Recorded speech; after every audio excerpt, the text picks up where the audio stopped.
நீங்கள் பார்த்துக் கொண்டிருப்பது உங்கள் தினமகிழ் செய்திகள். நீங்கள் பார்த்துக் கொண்டிருப்பது உங்கள் தினமகிழ் செய்திகள். உங்கள் கைகளில் உடனுக்குடன் தினமகிழ் செய்திகள். உலகமெங்கும் உடனுக்குடன் உங்கள் தினமகிழ் செய்திகள். தினமகிழ் செய்திகள் தினம் தினம் பாருங்கள். பிரேக்கிங் நியூஸ் உடனுக்குடன். பிரேக்கிங் நியூஸ் உடனுக்குடன்.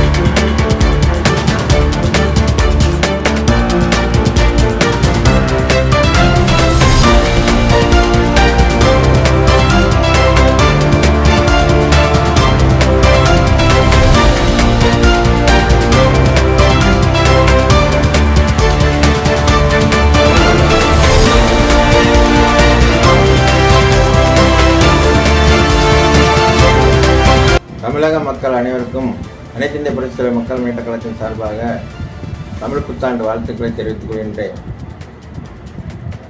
அது மட்டுமல்லாமல் நான் போட்டியிடக்கூடிய தொகுதியான மதுரை மத்திய தொகுதி மக்கள் அனைவருக்கும் தமிழ் புத்தாண்டு வாழ்த்துக்களை தெரிவித்துக் கொள்கின்றேன். நான் இதே ஊரிலே பிறந்து வளர்ந்தவன், இதே ஊரில் தான் தொழில் செய்து கொண்டிருக்கின்றேன், இதே ஊரில் தான் இருக்கின்றேன். எனது குடும்பம் முதற்கொண்டு எல்லாம் அனைவருமே இங்கே தான் இருக்கின்றோம். இந்த தொகுதியில் நான் போட்டியிடுகின்றேன். எனக்கு புரட்சித் தலைவர் பொன்மனச் செம்மல் அவர்களுடைய ஆசீர்வாதத்துடனும், புரட்சித் தலைவி அம்மா அவர்களின் ஆசீர்வாதத்துடனும், புரட்சித் தாய் சின்னம்மா அவர்களின் ஆசீர்வாதத்துடனும் மதுரை மத்திய தொகுதியில் போட்டியிடுகின்றேன். எங்களுக்கு வழங்கப்பட்ட சின்னம் தென்னந்தோப்பு சின்னம். எனவே அதில் எனக்கு ஒரு வாய்ப்பு அளித்து வெற்றி பெறச் செய்ய வேண்டும் என்று மதுரை மத்திய தொகுதி மக்கள் அனைவருக்கும் தெரிவித்துக் கொள்கின்றேன்.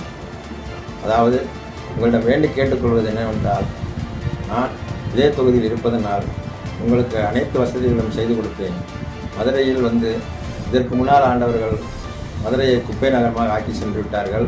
அது மட்டும் இல்லாமல் மாநகராட்சியிலே பல கோடிகள் ஊழல்கள் செய்தார்கள். மீண்டும் மீண்டும் அவர்களை தயவு செய்து தேர்ந்தெடுக்க வேண்டாம் என்பதனை இதன் மூலம் தெரிவித்துக் கொள்கிறேன். அது மற்றொரு வேட்பாளர் சுந்தர்சி அவர்கள் வந்திருக்கிறார்கள். அவருக்கும் இந்த தொகுதி மக்களுக்கும் சம்பந்தமே இல்லை. அனைத்து இந்திய அண்ணா திராவிட முன்னேற்ற மக்களுடைய உடன்பிறப்புகளுக்கும் அனைத்து புரட்சித் தலைவருடைய ரசிகர்களுக்கும் ஒரு வேண்டுகோள். அண்ணன் எடப்பாடி அவர்கள் அதிமுக தொண்டர்களை அவமதிப்பது, ஏற்கனவே சின்னம்மாவை துரோகம் செய்துவிட்டார்.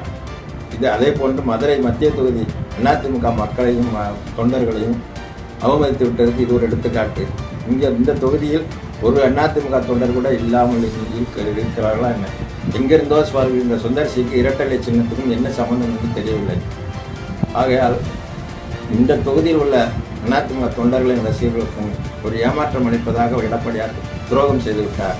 எனவே நம்மளுடைய அதிமுக தொண்டர்களும் சரி, புரட்சித் ரசிகர்களும் சரி, புரட்சித்தாய் சின்னம்மா அவர்களின் சின்னமான தென்னந்தோப்பு சின்னத்தில் வாக்களித்து எனக்கு ஒரு வெற்றி வாய்ப்பை தாங்கள் அளிக்க வேண்டும் என்று உங்களிடம் அன்போடு கேட்டுக்கொள்கின்றேன். அனைவருக்கும் நன்றி, வணக்கம். பிரேக்கிங் நியூஸ் உடனுக்குடன். பிரேக்கிங் நியூஸ் உடனுக்குடன்.